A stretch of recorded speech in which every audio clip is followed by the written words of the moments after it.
Olá, nono ano. Estamos voltando aqui para mais uma aula, mais um podcast de geografia, tá certo? Os podcasts que vão dar um norte e vão dar uma instrução para os nossos estudos agora, nesse período de pandemia ainda, né?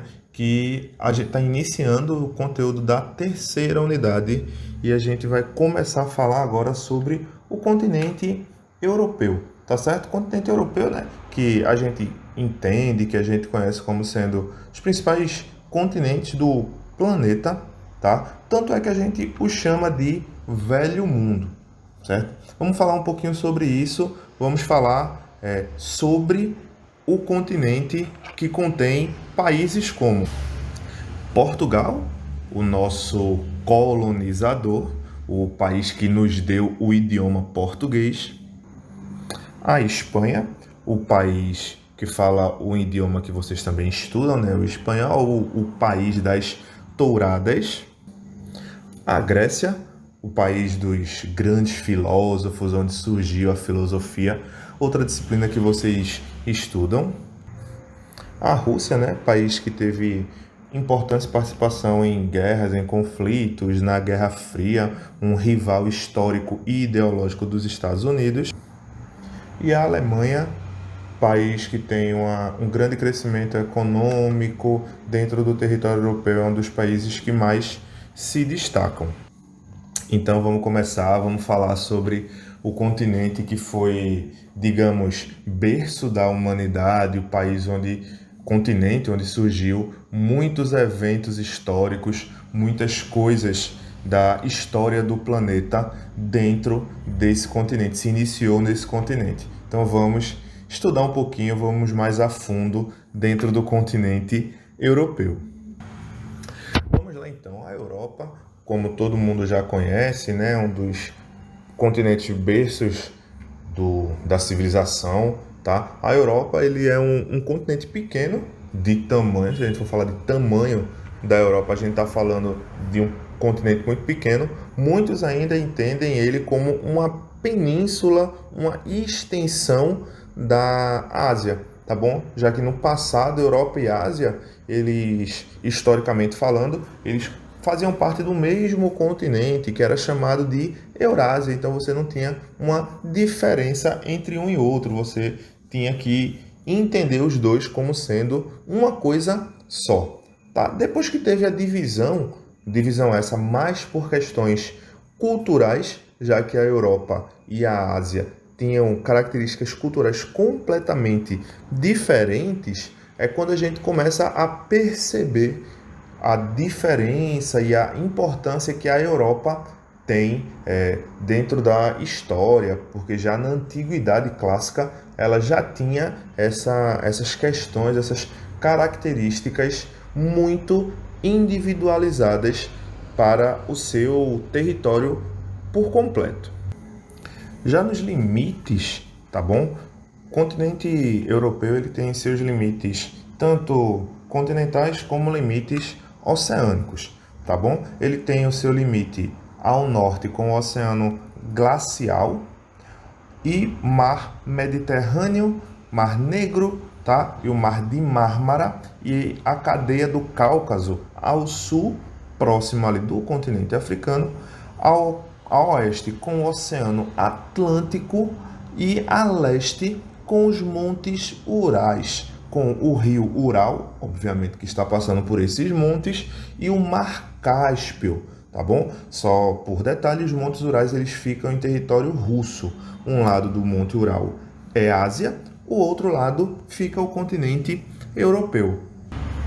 A Europa ele é um dos 6 continentes, como a gente já falou anteriormente, e dentro disso ele é de pequena extensão, sendo o segundo menor continente entre esses 6. E ele é chamado de Velho Mundo por ser uma das partes onde a gente conhece como o berço das civilizações, o berço da cultura ocidental.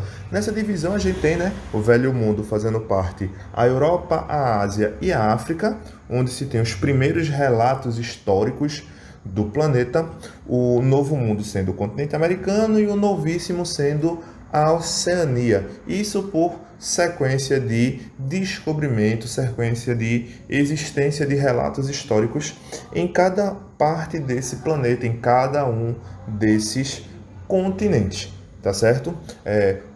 Como eu falei anteriormente, né, a Europa por muito tempo foi considerado uma extensão da Ásia, então eram um mesmo continente que foi separado por questões culturais, e a Europa foi onde ficou a grande quantidade de penínsulas e ilhas do oeste desse continente, tá bom? Muitas dessas ilhas, dessas penínsulas, vão ser banhadas pelo Oceano Atlântico, pelo Mar Mediterrâneo ou então até pelas águas geladas do Oceano Glacial Ártico, tá bom?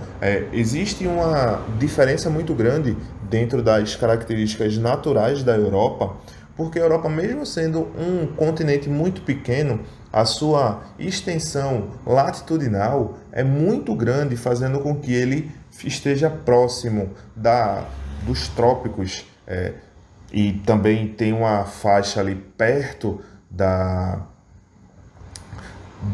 linha do Equador, fazendo com que ele tenha essa proximidade também com a faixa glacial do nosso planeta.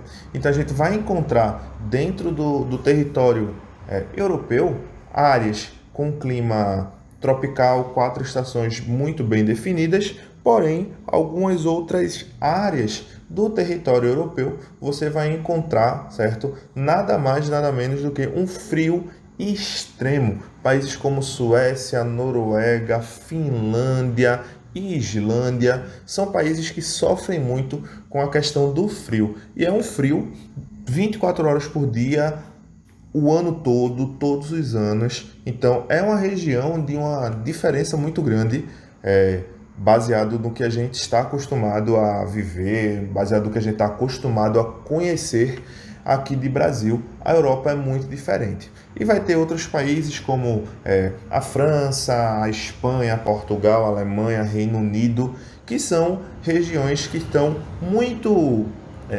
numa região muito favorável à existência de 4 estações do ano muito bem definidas, e essas 4 estações do ano vai ter uma mudança muito grande na forma de vida, no padrão de vida das pessoas que vivem nessa região, fazendo assim com que eles tenham um guarda-roupa muito amplo, né, para que eles possam viver no período de inverno de uma forma, no período de verão de outra.